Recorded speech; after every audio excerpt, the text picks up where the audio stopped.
Ah yes les gars, c'est Dragon Blanc 57, j'espère que ça va pour ma part, ça va très bien. Aujourd'hui on se retrouve pour une nouvelle vidéo présentation de tout ce qui s'est écoulé en termes d'actualité durant le mois de juillet par rapport à Yu-Gi-Oh! Il y a eu énormément de nouvelles actualités, que ce soit en OCG, donc tout ce qui est au Japon, Asie, ou en TCG, mais également des nouvelles sorties de boosters, de packs, de decks qui vont sortir d'ici quelques mois. Je vais essayer de synthétiser le plus possible pour pas que la vidéo fasse 30 minutes et que ce soit pas non plus trop horrible à regarder. Et donc je vais vous parler de toutes les actualités qui s'est écoulées durant le mois de juillet pour les prochains mois qui vont venir. Donc c'est parti.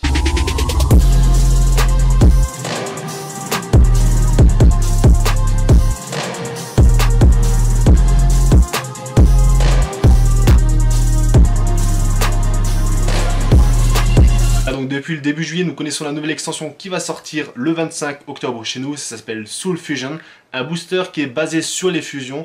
Dedans, nous allons retrouver donc 3 archétypes, dont 2 qui m'intéressent vraiment.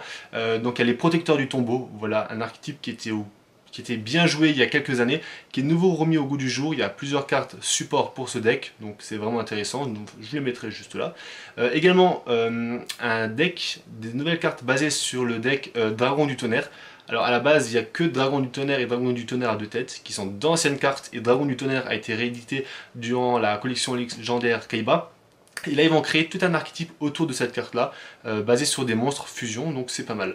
Et pour finir, il y a le troisième type, ça s'appelle Orphegel. Ce sont des cartes basées plutôt Link, qui ont des effets qui permettent d'empêcher leur destruction, soit par rapport au combat, soit par rapport à des effets de cartes de l'adversaire, et après qui vont pouvoir tout simplement envoyer des monstres sur le terrain de notre adversaire sans les cibler directement au cimetière, donc c'est plutôt pas mal. Ensuite, nous connaissons la nouvelle carte Jump qui va sortir du côté des États-Unis et du Canada. Il s'agit de Shooting Riser Dragon. Il s'agit d'un monstre, voilà, encore un petit poussière d'étoiles. Un monstre synchro de niveau 6 qui est un monstre synthoniseur dragon. C'est une carte qui est sympa. Bon, après, synchro, c'est. Voilà, les links aujourd'hui empêchent ce genre de monstre de l'extra deck d'être joué plus facilement, mais j'aime bien cette carte. Il s'agit d'un monstre de niveau 6, donc on va pouvoir envoyer un monstre depuis notre deck au cimetière, et justement ce monstre synchro là va diminuer son niveau par rapport au monstre qu'on a envoyé au cimetière, donc justement on va pouvoir changer de niveau.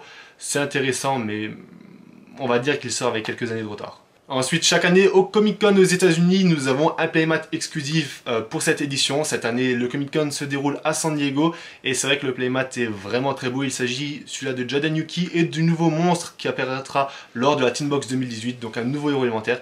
Je pense que ça promet du lourd. On va enfin rentrer dans un air qui m'est également très intéressant, l'ère GX. Il y a les Cyberdragons qui sortent en ce moment, les bêtes cristallines, on a un peu de bêtes gladiateurs, tout ça. Du héros de la destinée, donc là l'ère GX, Konami va se diriger tout doucement dessus, ça va être nostalgique. Et là encore une fois on voit un playmat plus basé sur Yugi, plus basé sur Kaiba, mais bien sur l'ère GX avec Jaden. Donc moi j'aime bien. Quelques jours plus tard, du côté du Japon, nous avons également des cartes Jump. Et là, cette fois-ci, la carte Jump qui est sortie, c'est un monstre Cyberdragon. Donc ce monstre-là a 3 effets et il est très intéressant. C'est peut-être l'une des cartes les plus intéressantes support Cyberdragon qui est sortie cette année. Alors, je vais vous lire ses effets. Donc cette carte devient Cyberdragon quand elle est sur le terrain ou dans le cimetière. Donc ça, c'est ce qu'il y a pour quasiment tous les monstres Cyberdragon qui sont en ce moment. Ensuite, l'effet 2 et l'effet 3 n'est applicable qu'une fois par tour. Donc on va pouvoir défausser une carte de notre main pour invoquer spécialement cette carte depuis notre main. Donc c'est pas mal, surtout qu'avec l'effet qu'il y a du deck danger, si on défausse des monstres, on va pouvoir utiliser ces effets là. Il y a peut-être quelque chose à faire derrière, mais voilà, on va pas s'arrêter là. Et l'effet numéro 3, c'est si vous invoquez normalement cette carte ou spécialement, si bien un monstre machine avec 2100 d'attaque ou de défense, et invoquez-le spécialement. Après la résolution de cet effet, vous ne pouvez plus invoquer spécialement de monstres, excepté monstres de type machine. Donc c'est vraiment cheaté, puisque on va pouvoir invoquer spécialement si on joue pas que Cyberdragon, mais on va dire si on fait un mélange, si on mélange avec un autre archétype qui n'est pas machine, bah justement on va pouvoir utiliser les Avox P avant, puis on va pouvoir invoquer ce monstre là, faire son Avox P, invoquer un autre monstre Cyberdragon, donc c'est pas mal. Il y a en plus pas mal de grosses cartes de toute façon qui vont sortir dans Duelist Légendaire 3. Donc Cyberdragon, c'est vrai que cette année est plutôt gâté. Le 12 juillet est sorti le deck de démarrage Briseur de Code avec le deck Cybers et le tant attendu Link Kuriboh en commune. Bon voilà, Link Kuriboh en commune, c'est vrai que c'est pas terrible, mais bon, le deck Cybers, pour ceux qui aiment Cybers, c'est vrai qu'il est pas mal. Dans Soul Fusion, il va avoir encore du gros lourd, du bon support pour le deck Cybers. C'est vrai que je vais essayer de me faire un petit deck derrière, vous faire également un deck profile dessus. il peut être vraiment très intéressant à jouer dans plusieurs mois. Ensuite, le 15 juillet, il y a eu l'annonce de la nouvelle extension Hidden Summoners qui est composée de 3 archétypes intéressants. Mayakashi, un jeu de mots avec les Yamakashi qui sont justement des japonais. Ensuite, nous avons Prankies, un archétype qui est vraiment fun et plutôt animé comparé aux illustrations qu'on peut voir actuellement. Et pour finir, Nephthys, donc l'archétype Nephthys qui est sorti avec le dragon sacré Nephthys il y a cela quelques années. Et c'est vrai qu'un archétype qui est très intéressant à jouer avec Fire King, justement vu que ce sont des cartes qui se défaussent et qu'ils ont des effets en se défaussant, tout ça. C'est vrai que c'est très intéressant. Ensuite, le 17 juillet, nous avons découvert les récompenses lors du World Championship Yu-Gi-Oh! Au Japon, à Shiba. Donc, il s'agit de Giant Card, donc le magicien sombre et le dragon blanc aux yeux bleus, et également d'un tapis et également d'un séparateur de deck de Sanctity of Dragon. Donc, c'est un monstre Link 5 qu'on a découvert déjà l'an passé et bon, qui est injouable en tournoi, mais qui est vraiment sympa comme illustration. Grosse nouvelle pour tous les joueurs sur Duel Links. On a pu apercevoir lors de l'affiche à San Diego qui s'est déroulée le 19 juillet Yusei à côté de Yugimuto lors du jeu Duel Link. Très prochainement, il y aura Yusei dans Duel Links, donc je suis vraiment content de voir ce nouveau personnage. Et ouais, c'est bien, le jeu il avance progressivement, donc je suis content. Ensuite, il y a le nouveau deck de structure qui va sortir le 1er novembre. Un deck basé que de zombies, donc ça va s'appeler la Horde des zombies. Bon, quelle meilleure date pour sortir un deck de structure basé sur les zombies que le 31 octobre, voire le 1er novembre. C'est vrai que ce sont des petits malins quand même là-haut. Hein. Côté Jump OCG, ils ont créé un concours pour leur communauté permettant à un des 10 archétypes proposés de remporter justement une carte Jump qui va sortir dans le prochain magazine. Ce sont 10 archétypes qui sont quand même bien intéressants, donc je vais vous les dire. Alors il y a BLS, Harpie, Héros, Agent, Dragunité, Fire King, Didi, Vitesse Ruide, Psyphragme et Magical Musket. Donc un de ces 10 archétypes là va sortir en Jump. Donc je trouve ça vraiment pas mal que tout simplement Jump mette en avant sa communauté, que c'est entre guillemets nous, parce que même je pourrais vous mettre le lien dans la description, on va pouvoir voter pour que les japonais aient telle et telle carte. Et bon, moi si j'étais eux, je voterais plus pour Harpie. C'est vrai que Harpie manque de support, je crois que c'est dernier gros support est sorti en 2014 et c'est vrai que c'est un archétype que j'aimerais bien qu'il redevienne à la mode. Voilà. Le nouveau playmat de préinscription pour le YCS au Japon est vraiment magnifique. Bon après il s'agit tout simplement du Sky Striker Hayate, mais c'est vrai qu'il est pas mal.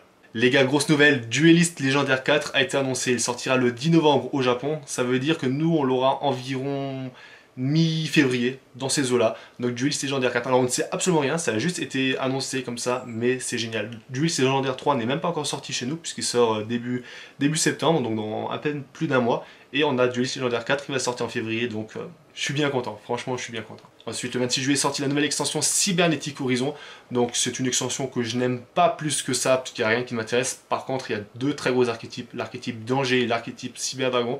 Franchement, il y a eu beaucoup de support pour ces 2 archétypes et ils sont vraiment très intéressants. Et pour finir les gars, la plus grosse nouvelle depuis je pense un très gros moment, Yu-Gi-Oh! A créé une nouvelle variante de Yu-Gi-Oh! Ça va s'appeler Yu-Gi-Oh! Speed Duel. Ça va sortir fin novembre chez nous, donc je crois le 30 novembre. Alors je vais prendre ma fiche pour vous lire. Il s'agit de 2 starter decks. Donc le premier starter deck est composé de Yami-Yugi, Shizu et Pegasus. Chaque personnage a 20 cartes.